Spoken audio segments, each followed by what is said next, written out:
Okay sir, మన ఏకదేశీ agro form వచ్చేటప్పటికి మన దగ్గర ఉన్న ఫామ్స్ అన్నిటితో కలిపి 30 షెడ్లు ఉన్నాయి సార్. ఒక్కో షెడ్కి వచ్చేసి ఇటు బార్ వచ్చేసి 210 అడుగులు ఉంటుంది, ఎడల్పు వచ్చేసి 30 అడుగులు ఉంటుంది సార్.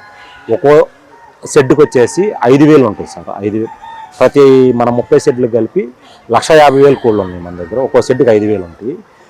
వీటి మెయింటెనెన్స్ అది సార్. మనకి ఇంకోటి వచ్చేటప్పటికి మన ఫీడ్, దీని ఆహారం వచ్చేటప్పటికి మన మార్కెట్లో ఫస్ట్లో మనకి తెలియనప్పుడు ఏం చేసామంటే మార్కెట్లో దొరికిన ఫీడే ఇచ్చాము. తర్వాత దీంట్లో మనకు అనుభవం అయినాక మన ఓన్ ఫీడ్ తయారు చేసుకుంటున్నాం సార్. ఇప్పుడు మన ఓన్ ఫీడ్ ఎలా తయారు చేసుకున్నాం, మన రైతుల దగ్గర నుంచి డైరెక్ట్గా మనం మొక్కజొన్నలు కానీ, జొన్నలు కానీ, గోధుమలు, సోయాబీన్స్, మరి పత్తి చెక్క, నువ్వుల చెక్క, కొబ్బరి చెక్క, ఇట్లా 10 ఇంగ్రీడియంట్స్ మార్కెట్లో దొరికే వాటితో ప్రోటీన్స్, విటమిన్స్, అన్ని మినరల్స్ అన్నీ బ్యాలెన్స్ చేసుకునే విధంగా మనము తయారు చేసుకుంటున్నాం.